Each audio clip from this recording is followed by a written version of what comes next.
ओम ह्रीं अरहम रमो जिनाड़म वीतराग सर्वज्ञ अरिहंत महाप्रभु का यह पवित्र जिन शासन जयवंत हो। सर्वज्ञ अरिहंत देव ने जीव के लक्षण को बतलाते हुए कहा कि यह जीव जीता है, उपयोग वाला है, अमूर्तिक है, करता है और उन्हीं कर्म के फलों का भोगता है। सदेह परिमाण वाला अर्थात अपने अपने शरीर के प्रमाण वाला है। जिस शरीर में जाता है उस शरीर के परिमाण वाला हो जाता है। चींटी के छोटे से शरीर में जाता है तो संकोच शक्ति के कारण संकुचित होकर उस शरीर में ठहरता है। हाथी के बड़े विशालकाय शरीर में जाता है तो वहां भी उतना विस्तार शक्ति के कारण विस्तार को प्राप्त हो जाता है। इसके लिए आचार्य भगवान उमा स्वामी देव ने एक उदाहरण दिया, प्रदीपवत। प्रदीपवत अर्थात एक छोटा सा दीपक आप एक छोटे से बर्तन के अंदर जलाएंगे तो उतने में ही उजाला देता है, लेकिन उसी दीपक को एक बड़े हॉल में रख दिया जाए तो पूरे हॉल को प्रकाशित करता है। ऐसे ही वह आत्मा एक छोटे से शरीर में रख दिया जाए तो उस पूरे शरीर को कवर करती है, और जब बड़े शरीर में रख दिया जाए तो उस पूरे बड़े शरीर को प्रकाशित अर्थात चेतना शक्ति से भर देती है। इस प्रकार उसको जानना चाहिए। केवल एक समुद्घात की ऐसी अवस्था होती है जब आत्मा अपने मूल शरीर को छोड़े बिना आत्म प्रदेश मात्र बाहर की ओर फैलते हैं। वे ऐसे हैं जैसे कोई रबड़ को आप खींच रहे हैं, तान रहे हैं। गिड्डी में एक रबड़ लगी हुई है, नोट है, 500-500 के नोट की एक गिड्डी है और उस गिड्डी में एक रबड़ लगी हुई है और उस रबड़ को आप ऐसे खींच रहे हैं तो मूल शरीर तो हुआ उसका गिड्डी, उसको छोड़े बिना भी आत्मा के प्रदेश वो रबड़ बाहर की ओर जाती, लेकिन वे लौट के वापस उसमें मिल जाती। इस तरीके से उसको जानना। ठीक है, अब आगे चलते हैं। अब आगे आचार्य भगवान कहते हैं कि वह आत्मा संसारी है। हाँ, अच्छी तरह यह भी जानना, भ्रम नहीं फैल जाए क्या कि ऐसी अच्छी आत्मा तो संसार में क्यों रहती है।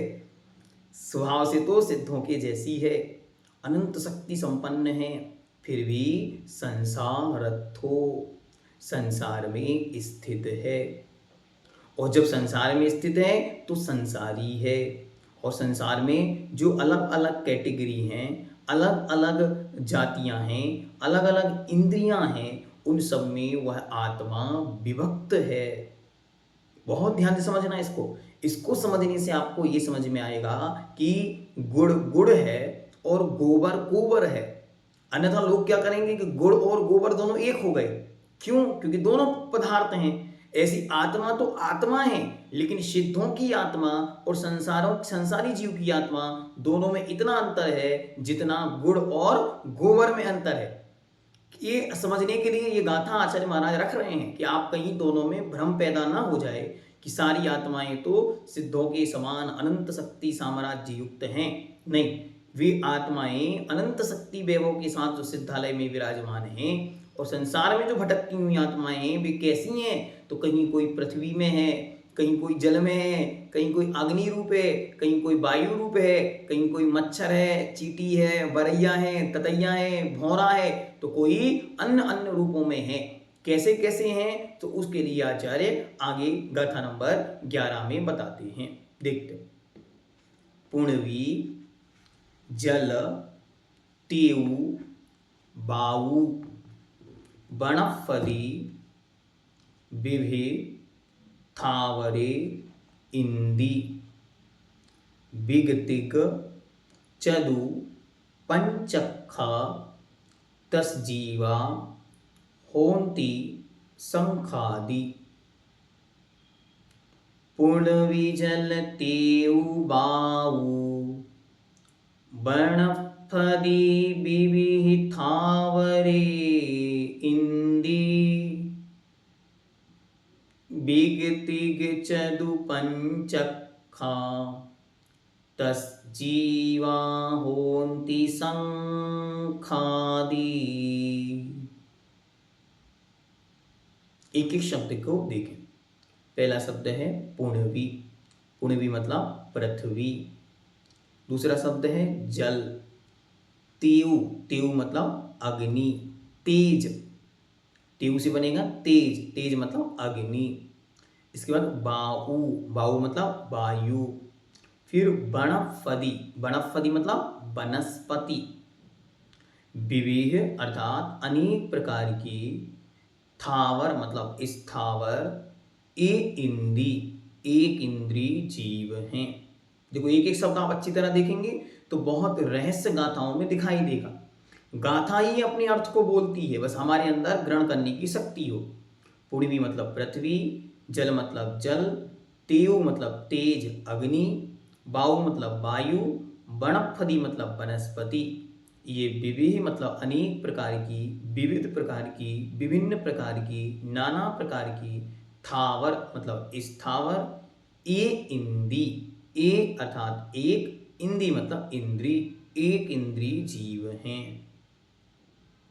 बिग मतलब दो, तिग मतलब तीन, चतु मतलब चार, पंच मतलब पांच, अखा मतलब इंद्री। हाँ देखो कितने अच्छे शब्द हैं, फिर से देखें। बिग मतलब दो, तिग मतलब तीन, चतु मतलब चार, पंच मतलब पांच, अखा मतलब इंद्री। तो दो इंद्री, तीन इंद्री, चार इंद्री, पंच इंद्रिय जीव तस त्रस जीवा होन्ति, होते हैं। कौन से जीव? शंखादि, शंख को आदि लेकर। शंख आदि जीव दो इंद्री, तीन इंद्री, चार इंद्री और पंच इंद्रिय जीव त्रस होते हैं। तो सामान्य से बात क्या समझ में आई? इनकी जीव दो प्रकार के हैं। पहले जीव स्थावर और दूसरे त्रस। त्रस और स्थावर ये दो प्रकार के, दो भेद वाले जीव हैं। और उन दो भेद वाले जीवों में पृथ्वी, जल, अग्नि, वायु, वनस्पति ये स्थावर एक इंद्रिय जीव हैं। और इनके अलावा दो इंद्रिय, तीन इंद्रिय, चार इंद्रिय, पंच इंद्रिय जीव कैसे हैं? तो ये जीव त्रस जीव हैं। और उदाहरण क्या दिया? शंखादि, शंख को आदि लेकर। तो दो इंद्रिय शंख, तीन इंद्रिय चींटी, चार इंद्रिय मच्छर, पांच इंद्रिय आदि, पांच इंद्रिय मनुष्य आदि, इस प्रकार से लगाना। ठीक है, आइए अब एक एक शब्द को फिर से देखते हैं। तो पहला है स्थावर। स्थावर किसे कहते? हाँ, स्थावर किसे कहते? तो चाहे तो इन्हें कॉपी में नोट कर सकते, अथवा आप लोगों ने पहले प्रथम भाग के अंदर ये सारी चीज़ें पढ़ी थी, तो उसी को जो जीव वाला चैप्टर है उसकी लिंक हम आपको डिस्क्रिप्शन में दे देंगे। तो एक बार आप विस्तार से उस पर चर्चा करके देख सकते हैं, तो आपको बहुत सारा विषय समझ में आ जाएगा। ठीक है, फिर भी सामान्य से यहाँ पर देखते हैं। पहला स्थावर। स्थावर किसे कहते हैं? तो जिसमें केवल एक इंद्रिय स्पर्शन ही पाई जाए उसे स्थावर कहते हैं। यह स्थावर पांच प्रकार के होते: पृथ्वी का एक, जल का एक, अग्नि का एक, वायु का एक, वनस्पति का एक।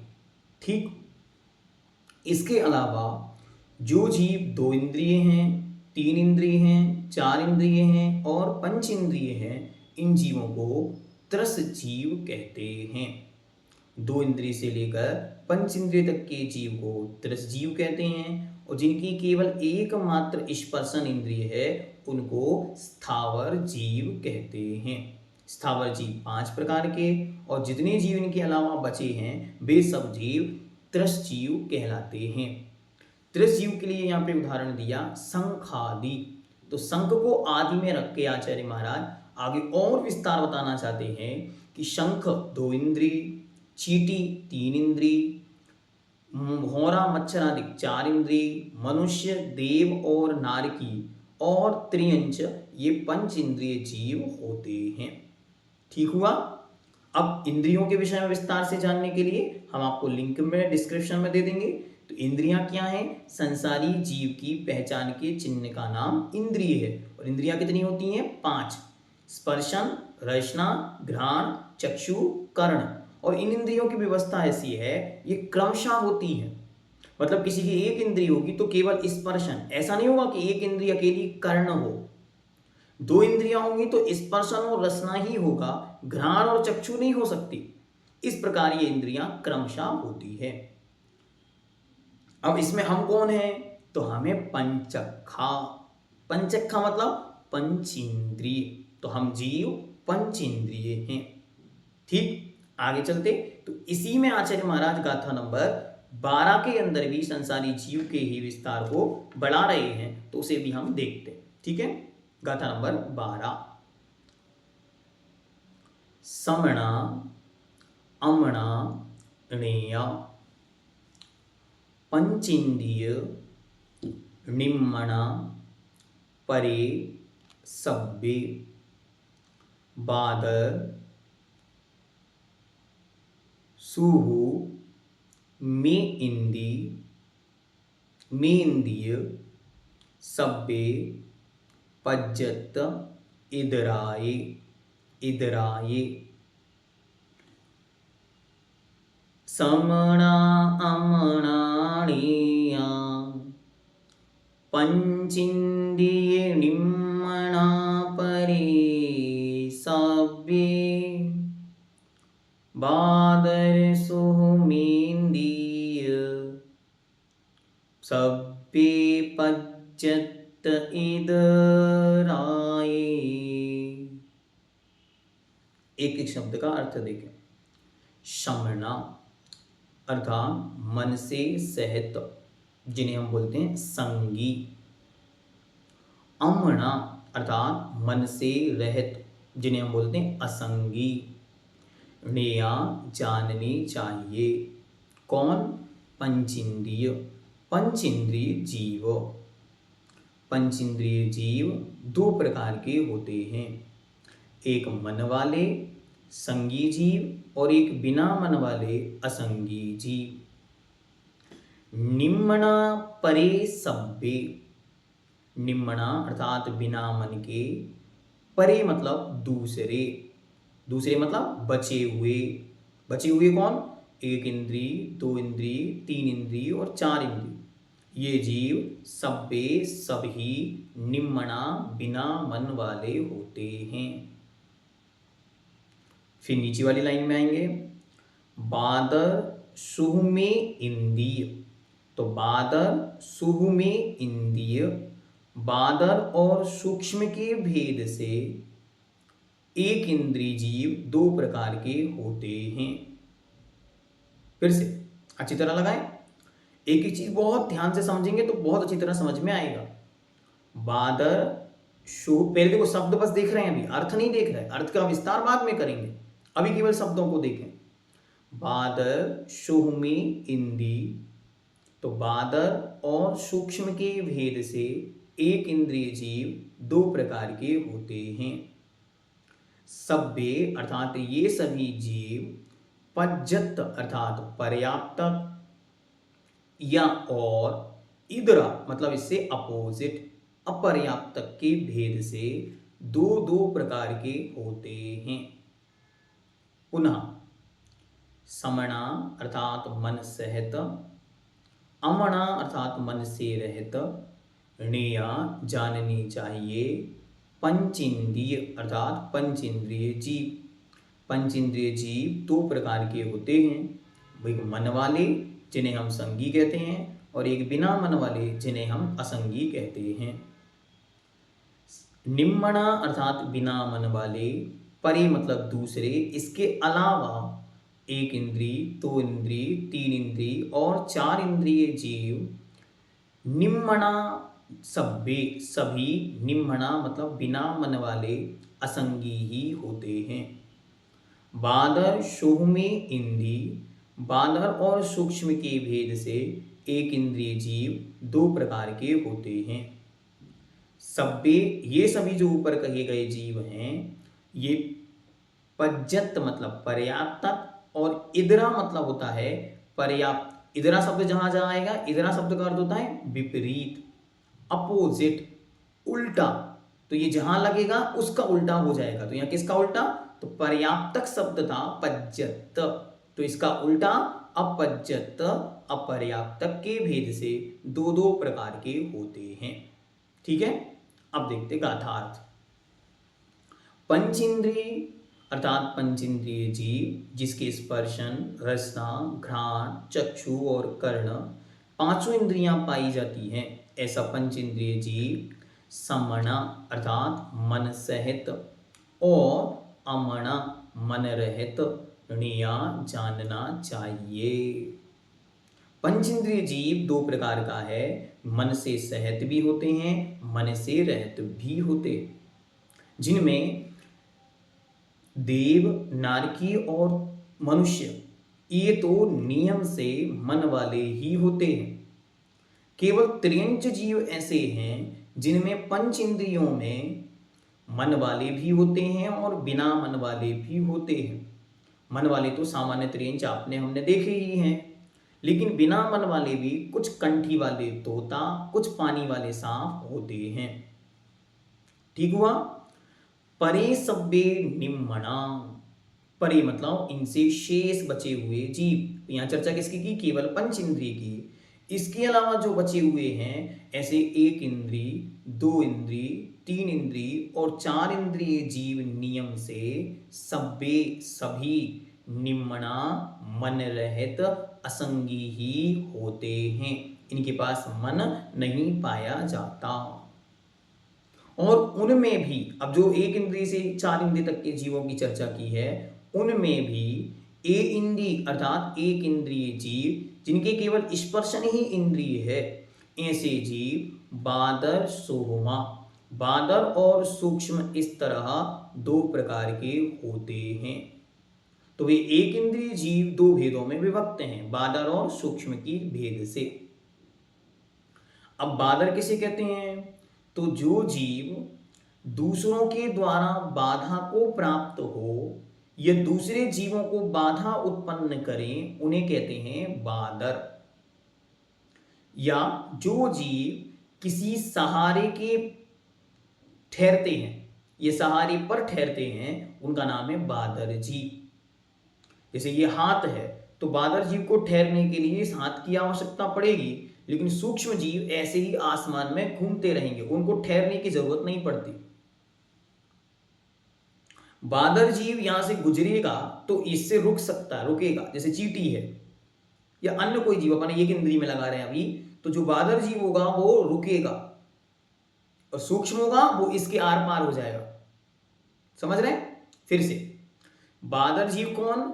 जो दूसरों के द्वारा बाधा को पहुंचाया जाए या दूसरे जीवों को बाधा पहुंचाए, उसका नाम है बादर। और सूक्ष्म जीव कौन? जो ना दूसरों को बाधा पहुंचाए न दूसरों के द्वारा बाधित हो, उसका नाम है सूक्ष्म जीव। बादर जीव जिसे अपने ठहरने के लिए किसी की आवश्यकता हो अन्य की, वो कहलाता है बादर। जो सूक्ष्म जीव है उसे अपने ठहरने के लिए किसी अन्य की आवश्यकता नहीं पड़ती, वो अपने आप ठहरा होता है आकाश में, उसका नाम है सूक्ष्म जीव। तो जो एक इंद्रिय जीव होते हैं वे दो प्रकार के, बादर और सूक्ष्म। तो बादर और सूक्ष्म के भेद से एक इंद्रिय जीव कितने प्रकार के हो गए? 10 प्रकार के। 5 प्रकार के अपन ने जाने थे, पृथ्वी, जल, अग्नि, वायु, वनस्पति।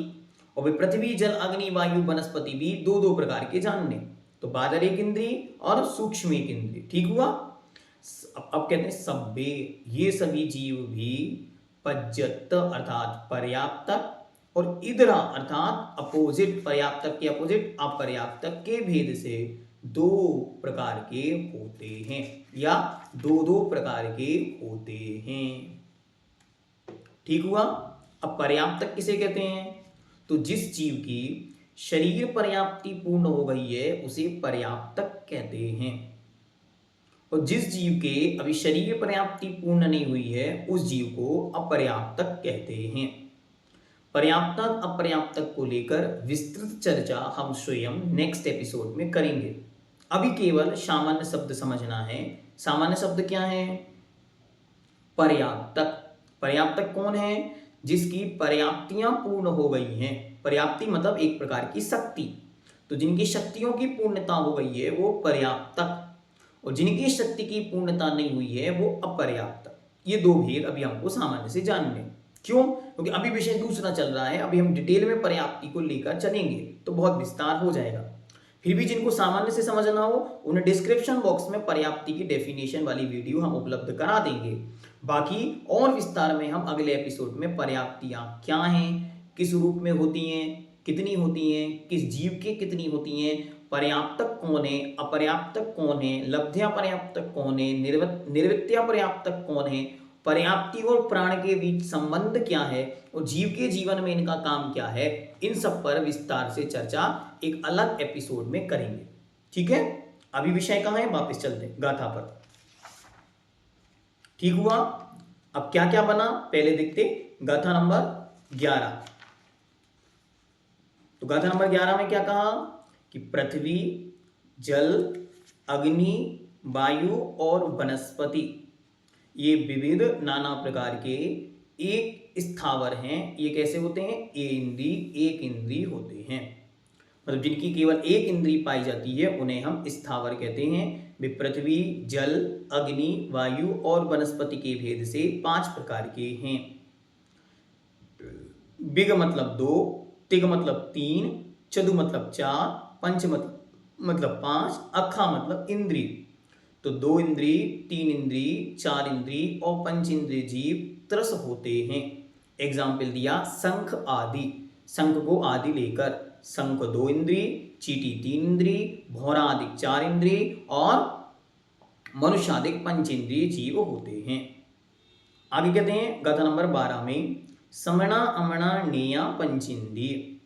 जो पंचेंद्रिय जीव होते हैं वे भी 2 प्रकार के, शमणा अर्थात मन सहित, अमणा अर्थात मन से रहित, नेया मतलब जानने चाहिए, पंचेंद्रिय, पंचेंद्रिय जीव मन वाले अर्थात मन सहित और मन रहित, ऐसे 2 प्रकार के जानने चाहिए। ठीक, आगे बढ़ते जा रहे हैं। पंचेंद्रिय 2 प्रकार के। पर प्रश्न आया कि 1 इंद्रिय से लेकर 4 इंद्रिय तक के जीवों की क्या स्थिति है? तो कहते हैं निम्मना परे सब्बे। जो 1 इंद्रिय से 4 इंद्रिय तक जीव हैं वे तो नियम से मन रहित हैं, उनके मन होता ही नहीं है। मन की चर्चा तो केवल पंच इंद्रियों में है। तो पंच इंद्रिय जीव 2 प्रकार के, मन वाले और बिना मन वाले।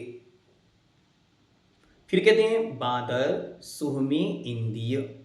बादर और सूक्ष्म के भेद से 1 इंद्रिय जीव 2 प्रकार के हैं। बादर 1 इंद्रिय और सूक्ष्म 1 इंद्रिय। जो जीव दूसरों को बाधा पहुंचाएं वे बादर, जो दूसरों से बाधित हो वे बादर, जो दूसरों को बाधा ना पहुंचाएं और दूसरों से बाधित ना हो वे सूक्ष्म। ये सभी पर्याप्तक और इदरा अपर्याप्तक के भेद से 2 प्रकार के हैं। अब क्या करना, एक अच्छा चार्ट आपको तैयार करना है। पर्याप्तक और अपर्याप्तक जीव दोनों को मिला करके टोटल 14 प्रकार के जीव होते हैं, जिन्हें हम 14 जीव समास कहते हैं। कैसे? तो ऊपर लिखें सबसे पहले पर्याप्तक, दूसरी तरफ लिखें अपर्याप्तक। ठीक, अब क्रमशः उसमें देखें। पहले सबसे पहले लिखें, एक तरफ लिखें, फिर वही के वही सेम कॉपी करना है दूसरी तरफ। तो पहले पर्याप्तक में देखें, पहला नंबर 1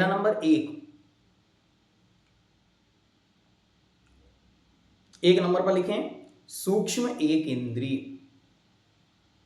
दूसरे नंबर पर लिखें बादर 1 इंद्री, फिर 2 इंद्री, 3 इंद्री, 4 इंद्री, फिर असंगी पंचेंद्री, फिर लिखें संगी पंचेंद्री। ये हो गए पर्याप्तक। कितने? 7 प्रकार के। और इन्हीं 7 को अपर्याप्तक में लिखेंगे तो हो जाएंगे 7 प्रकार के अपर्याप्तक। टोटल 14 प्रकार के जीव समास, जीवों के स्थान, जीवों के रहने के स्थान या जीवों को खोजने के स्थान, जीवों की पहचान के स्थान माने जाते हैं। संसार में जितने भी जीव हैं वे इन 14 के बाहर नहीं हैं, इसलिए ये स्थान बनाए। ठीक है, अपर्याप्तक में देखें तो अपर्याप्तक में पहला नंबर सूक्ष्म 1 इंद्री, बादर 1 इंद्री, 2 इंद्री, 3 इंद्री, 4 इंद्री, असंगी पंचेंद्री और संगी पंचेंद्री। टोटल कितने हुए? 7 + 7 टोटल 14 जीव समास के भेद यहां पर हुए। इस प्रकार यह आपकी गाथार्थ और गाथा का भावार्थ हुआ। इनको पहचानते हुए हम कहाँ हैं, तो हम अभी संघी पंचेंद्रिय पर्याप्तक जीव हैं, संघी पंचेंद्रिय पर्याप्तक मनुष्य जीव हैं। बाकी सब जीव तो आज आप अच्छी तरह बैठ के हिसाब लगाओ कौन सा जीव कहाँ है, किस रूप में है, आदि आदि। ठीक है, यही संसार है। अच्छी तरह ये जानो, ये सारे के सारे जीव आत्मा की दृष्टि से हम देखें तो सभ्य शुद्धाहु शुद्ध नया, ऐसा आचार्य अगली गाथा में हमको कहेंगे। तो सारे के सारे जीव संसार में स्थित होते हुए भी सभी शुद्ध निश्चय नय से शुद्ध ही हैं, लेकिन वास्तविकता में अभी इनकी स्थिति कैसी है, कर्मबद्ध होने से सबके सब कर्म बंधन में पड़े हुए अशुद्ध हैं, संसारी हैं और भ्रमण से युक्त होते हुए इसी संसार चक्र में घूम रहे हैं। जो संसार चक्र में घूम रहे हैं वे इन 14 से बाहर और नहीं हैं, यही हैं सारे के सारे। ये यहाँ पे बताने का प्रयास किया गया। फिर से देखें, पृथ्वी, जल, अग्नि, वायु, वनस्पति ये एक इंद्रिय जीव हैं। इनके अलावा शंख आदि, लट आदि 2 इंद्रिय जीव, चीटी, चीटा आदि छोटे छोटे से रेंगने वाले जो जीव हैं वे 3 इंद्रिय, छोटे छोटे उड़ने वाले मच्छर, भौरा, बरैया, ततैया, मधुमक्खी आदि 4 इंद्रिय जीव, और देव, नारकी, मनुष्य और त्रियंचों में पंचेंद्रिय त्रियंच, ये सब पंचेंद्रिय जीव हैं। और विशेष क्या, 1 इंद्रिय से लेकर 4 इंद्रिय जीव तक तो नियम से मन नहीं होता, सबके शव असंगी ही हैं। ठीक, असंगी और संगी में अंतर क्या है, एक बार वो भी देख लें ध्यान से। जिनके मन पाया जाता है, जो अपने हित अहित का विचार कर सकते हैं, गुण और दोषों का विचार करते हैं, वे संगी जीव हैं। जिन जीवों के मन नहीं पाया जाता, जो गुण और दोष का विचार नहीं कर सकते, जो अपने हित अहित का विचार नहीं कर पाते, उनका नाम असंगी जीव है। तो पंचेंद्रिय जीवों में 2 प्रकार के हैं, एक संगी और एक असंगी। लेकिन 1 इंद्रिय से लेकर 4 इंद्रिय तक तो प्रत्येक जीव नियम से असंगी ही होता है। निम्ना परे सभ्य। फिर बादर और सूक्ष्म के भेद से 1 इंद्रिय जीव 2 प्रकार के हैं, बादर 1 इंद्रिय और सूक्ष्म 1 इंद्रिय। बादर जो बाधा को प्राप्त हो, सूक्ष्म जो बाधा को प्राप्त ना हो। और ये सभी जीव पर्याप्तक और अपर्याप्तक के भेद से 2 प्रकार के हैं। जिनकी पूर्ण शक्ति विकसित हो गई है वे पर्याप्तक, जिनकी शक्ति विकसित नहीं हुई है और उसके पूर्व भी जो मरण को प्राप्त हो जाते हैं उनका नाम है अपर्याप्तक। इस प्रकार यह गाथा नंबर 11 और गाथा नंबर 12 का विस्तार हुआ। आगे हम पर्याप्ति और प्राण के विषय में एक एपिसोड विस्तार से आपके सामने रखेंगे। यहाँ पे सामान्य से जीव समास, ये संसारी जीव का वर्णन आचार्य भगवान ने पूर्ण किया। आगे गाथा नंबर 13 में गुणस्थान, मार्गणा आदि की चर्चा होगी, जिन पर हम आगे कल चर्चा करें। जैनम जयतु शासनम।